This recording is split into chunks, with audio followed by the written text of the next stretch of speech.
మీరు ఎలాంటి బిజినెస్ చేస్తున్నా ఏఐ టూల్స్ ద్వారా మీ బిజినెస్ ని డబుల్ చేసుకోవచ్చు. జస్ట్ 49 రూపీస్కే ఏఐ టూల్. నమస్తే అండి, వెల్కమ్ టు సుమన్ టీవీ. నేను మీ దుర్గా ప్రసాద్. బ్యాంకింగ్ స్టాక్స్లో వచ్చి ఐడిఎఫ్సి గురించి తరచుగా అడుగుతూ ఉంటారు. అలాగే ఐడిఎఫ్సి అనే ఫస్ట్ బ్యాంక్ అనేది చాలామంది రిటైలర్స్ పోర్ట్ఫోలియో ఉండే స్టాక్. ఒక ఐడిఎఫ్సి ఫస్ట్ బ్యాంక్ ప్రజెంట్ లెవెల్లో బై చేయొచ్చా, ఇంకా పెరిగే ఛాన్స్ ఉందా, లేదా కిందకు వెళ్ళిపోయే ఛాన్స్ ఉందా? ఐడిఎఫ్సి ఫస్ట్ బ్యాంక్ రిజల్ట్స్ కనుక చూసుకుంటే ప్రజెంట్ అది 65 to 66 రేంజ్లో ట్రేడ్ అవుతుంది కదా. రీసెంట్ హైస్ నుండి చూస్తే 30% పైనే కరెక్ట్ అయింది. మరింత కరెక్ట్ అయ్యే ఛాన్స్ ఉందా? అలాగే బౌన్స్ బ్యాక్ అయ్యి 92 దాటి వెళ్ళే, అంటే ఆల్ టైమ్ హై నుండి దాటి వెళ్ళే ఛాన్స్ ఉందా? అంటే లాస్ట్ క్వార్టర్ రిజల్ట్స్ మనం చూసామంటే IDFC first bank results disappointed రిజల్ట్స్ని పోస్ట్ చేసింది. దీనికి మెయిన్ రీజన్ ఏంటంటే మైక్రో ఫైనాన్స్ లెండింగ్. అంటే మైక్రో ఫైనాన్స్ సెక్షన్లో ఏదైతే లోన్స్ ఇచ్చారో అవి ఎన్పిఎస్ కింద ఎక్కువగా కన్వర్ట్ అయింది. మనం ప్రజెంట్ వచ్చి మైక్రో ఫైనాన్స్లో ఎన్పిఎస్ గ్రాడ్యువల్గా పెరుగుతున్నాయి కదా. మిగతా మైక్రో ఫైనాన్స్ దాంట్లో ఉన్న బ్యాంక్స్ని చూసినా, అంటే ఉజ్జీవన్ కానీ, ఉజ్జీవన్ బ్యాంక్ కానీ, స్పందన స్ఫూర్తి కానీ, ఇవేవి చూసినా కానీ, ఈక్విటస్ స్మాల్ బ్యాంక్ కానీ, ఇవన్నీ చూస్తుంటే ప్రతి స్టాకు హై నుండి 30-40% దాకా కరెక్ట్ అయింది. ఇంకా మోర్ దెన్ 30-40 కూడా కొన్ని స్టాక్స్, కొన్ని బ్యాంక్స్ కరెక్ట్ అయింది. దీనికి మెయిన్ రీజన్ ఏంటి అంటే మైక్రో ఫైనాన్స్ దాంట్లో హ్యూజ్గా ఎన్పిఎస్ పెరగడం. అలాగే ఐడిఎఫ్సి ఫస్ట్ బ్యాంక్ కూడా దాని మొత్తం టోటల్ లెండింగ్లో ఎంఎఫ్ఐకి చాలా సిగ్నిఫికెంట్ పోర్షన్ ఉంది కదా. కాబట్టి వాటికి కూడా, అంటే ఎన్పిఎస్ పెరగడానికి లాస్ట్ క్వార్టర్లో అది మెయిన్ రీజన్. మిగతా రిటైల్ పోర్షన్ చూసుకున్నారంటే అంత బాగానే ఉంది. కానీ gross NPA, net NPA rise అవ్వడానికి మెయిన్ రీజన్ ఏంటి అంటే మైక్రో ఫైనాన్స్ లోన్స్. మరి రిజల్ట్స్ వచ్చిన తర్వాత, అంటే రిజల్ట్స్ చూసారంటే 70% దాకా డిక్లైన్ అయింది last quarter results. Next Q3 results కూడా అలాగే ఉంటాయా, లేకపోతే పెరిగే ఛాన్స్ ఉందా అనుకుంటే, రిజల్ట్స్ వచ్చిన తర్వాత CEO గారు కామెంటరీలో ఎంఎఫ్ఐ లోన్స్ అనేవి చాలా షార్ట్ టర్మ్ లోన్స్, అంటే 2 years వరకే ఇస్తారు. ఎంఎఫ్ఐ అనేది ఇప్పుడు పర్సనల్ లోన్ అంటే 5 years ఉంటుంది, హోమ్ లోన్ అయితే 20 years ఉంటుంది కదా. కానీ ఎంఎఫ్ఐ లోన్స్ ఏంటి, very short term loans, 2 years loans. Present వాళ్ళకి ఏదైతే స్ట్రెస్ ఉందో, అంటే ఎన్పిఎస్ మీద స్ట్రెస్ ఉందో, అది నెక్స్ట్ క్వార్టర్ కూడా కంటిన్యూ అయ్యే ఛాన్స్ ఉంది, ఆ తర్వాత క్వార్టర్ కూడా కంటిన్యూ అయ్యే ఛాన్స్ ఉంది. కానీ ఇవి వెరీ షార్ట్ టర్మ్ లోన్స్ కాబట్టి గ్రాడ్యువల్గా పీక్ స్టేజ్కి వెళ్ళిన తర్వాత మళ్ళీ మెల్లిమెల్లిగా తగ్గిపోయే ఛాన్స్ ఉంది. అలాగే వీళ్ళు వన్ టైం లోన్ ఒకటి 1600 crores దాకా ఇచ్చింది, మొత్తం రైట్ ఆఫ్ చేశారు. కాబట్టి నెక్స్ట్ బుక్స్లో చూసామంటే రిజల్ట్స్ సూపర్గా ఉండకపోవచ్చు, ఎందుకంటే లాస్ట్ అంతకుముందు 700-600 crores దాకా నెట్ ప్రాఫిట్ ఇచ్చేవి కదా. మీరు ఇయర్ చూస్తే నెక్స్ట్ క్వార్టర్, అంటే Q3 క్వార్టర్ కూడా డిసప్పాయింటెడే ఉండొచ్చు. కానీ క్వార్టర్ అండ్ క్వార్టర్ రిజల్ట్స్ చూస్తారంటే చాలా వరకు మెరుగుపడే ఛాన్స్ ఉంది.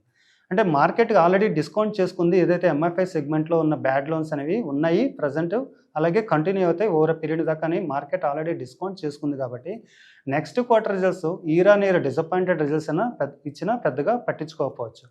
అలాగే విపరీతంగా ఇక్కడ నుండి పెరిగిపోతుందంటే ఈ ఎన్పిఎస్ భారం ఏదైతే ఉన్నాయో ఎంఎఫ్ఐలో అవి మరికొంతకాలం కంటిన్యూ అయ్యే ఛాన్స్ ఉంది. కాబట్టి ఇక్కడ నుండి డౌన్ సైడ్ రిస్క్ అనేది కొంచెం తక్కువే ఉంది, ఎందుకంటే మార్కెట్ ఆల్రెడీ తెలిసిన న్యూస్ కాబట్టి, అంటే ఎంఎఫ్ఐ లోన్స్ అనేవి ప్రజెంట్ పెరుగుతున్నాయి కాబట్టి మార్కెట్కి ఆల్రెడీ తెలుసు కాబట్టి పెద్దగా ఇంపార్టెన్స్ ఇవ్వకపోవచ్చు. కాబట్టి స్టాక్ పెద్దగా డౌన్ అవ్వడానికి ఛాన్సెస్ అనేవి తక్కువ ఉన్నాయి.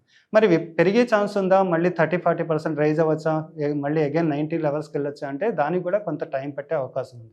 విడిగా మిగతా పారామీటర్స్ చూసారనుకోండి, నెట్ ఇంట్రెస్ట్ మార్జిన్ అనేది మంచిగా పెరిగింది ఐడిఎఫ్సి ఫస్ట్ బ్యాంక్. అలాగే లోన్ బుక్ అనేది చాలా బాగా పెరిగింది. అలాగే డిపాజిట్స్ చాలా వరకు బ్యాంక్స్ మొన్నటి వరకు లో డిపాజిట్స్ సఫర్ అయిన టైంలో కూడా ఐడిఎఫ్సి ఫస్ట్ బ్యాంకు మంచి డిపాజిట్ని తీసుకొచ్చింది. కాబట్టి ఎల్డిఆర్, లోన్ డిపాజిట్ రేషియో అనేది చాలా హెల్దీగా ఉంది, అది ఒక మంచి positive sign. Only asset quality, అంటే నెట్ ఎన్పిఏ, గ్రాస్ ఎన్పిఏ పెరగడం తప్ప బిజినెస్ పారామీటర్స్లో చూసుకుంటే చాలా మంచి గ్రోత్ని డెలివర్ చేస్తుంది. కాబట్టి ఇక్కడ నుండి కొంచెం పెయిన్ ఏదైతే ఉందో నెక్స్ట్ 1-2 months వరకే ఉండే ఛాన్స్ ఉంది. అలాగే Q3, Q4 తర్వాత నుండి మంచి రిజల్ట్స్ పోస్ట్ చేసే ఛాన్స్ ఉంది.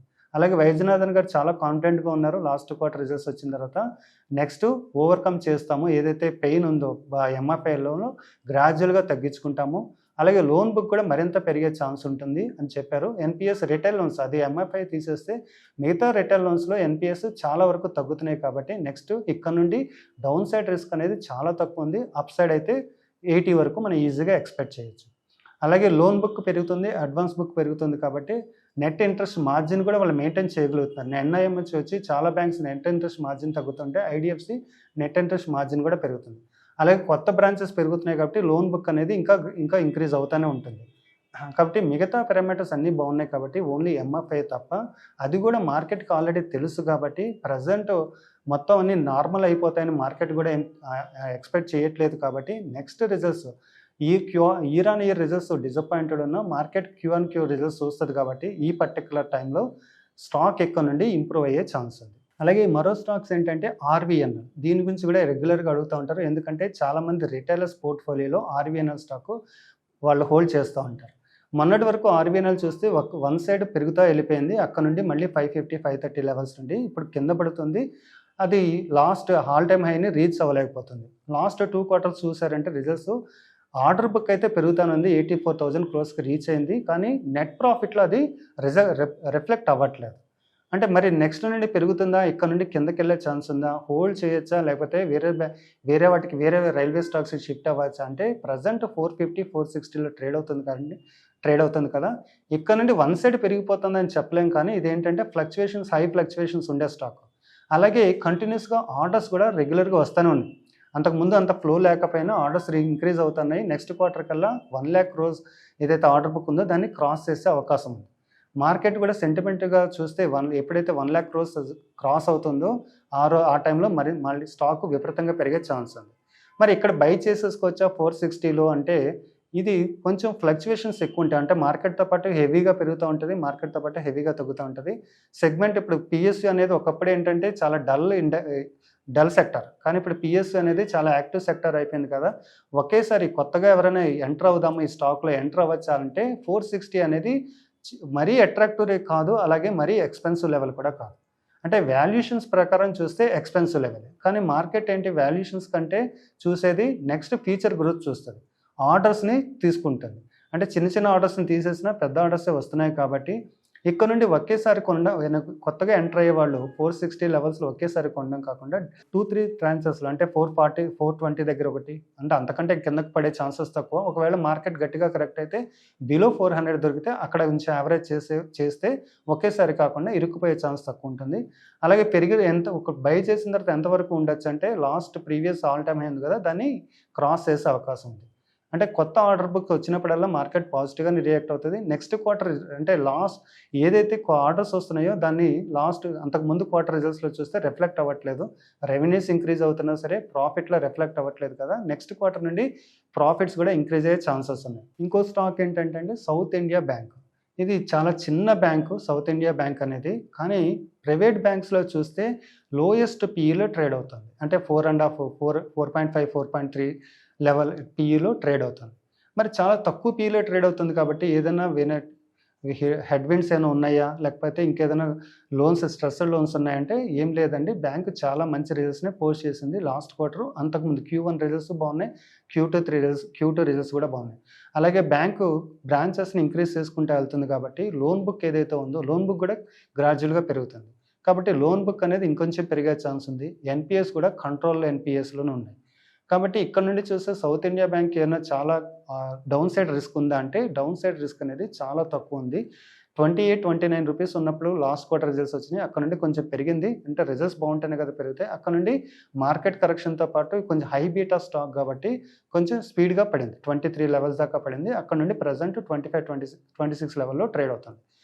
హోల్డ్ చేసుకుంటే ఎక్కడి వరకు వెళ్ళే ఛాన్స్ ఉందంటే నెక్స్ట్ క్వార్టర్ రిజల్ట్స్ మనం గట్టిగా జాగ్రత్తగా వాచ్ చేస్తే ఒకవేళ ఇదే గ్రోత్ కనుక నెక్స్ట్ క్వార్టర్ రిజల్ట్స్ కూడా రిఫ్లెక్ట్ అవుతే కనుక 35 వరకు వెళ్ళే ఛాన్స్ ఉంది. డౌన్ సైడ్ రిస్క్ ఏమైనా ఉందా ఇప్పుడు అంటే చాలా తక్కువ డౌన్ సైడ్ రిస్క్ ఉంది. రీసెంట్గా వెళ్ళిన లో అంటే ఏదైతే 23 లెవెల్స్ ఉన్నాయి కదా దానికంటే కిందకి వెళ్ళకపోవచ్చు. మార్కెట్ కనుక బాగా కరెక్ట్ అయితే అనుకున్నాం కదా హై బీటా స్టాక్ కాబట్టి మార్కెట్తో పాటు స్పీడ్గా డౌన్ అయ్యే ఛాన్స్ ఉంది. కానీ మనం హోల్డ్ చేసుకోగలిగితే అంతకంటే ఫాస్ట్గా రికవరీ అవుతుంది. 35 వరకు హోల్డ్ చేసుకోవచ్చు. ప్రజెంట్ వాల్యుయేషన్స్ అనేవి చాలా చాలా అట్రాక్టివ్గా ఉన్నాయి. అలాగే బిజినెస్ కూడా గ్రో అవుతుంది కాబట్టి చాలా అప్సైడ్ పొటెన్షియల్ అనేది చాలా వరకు ఉంది.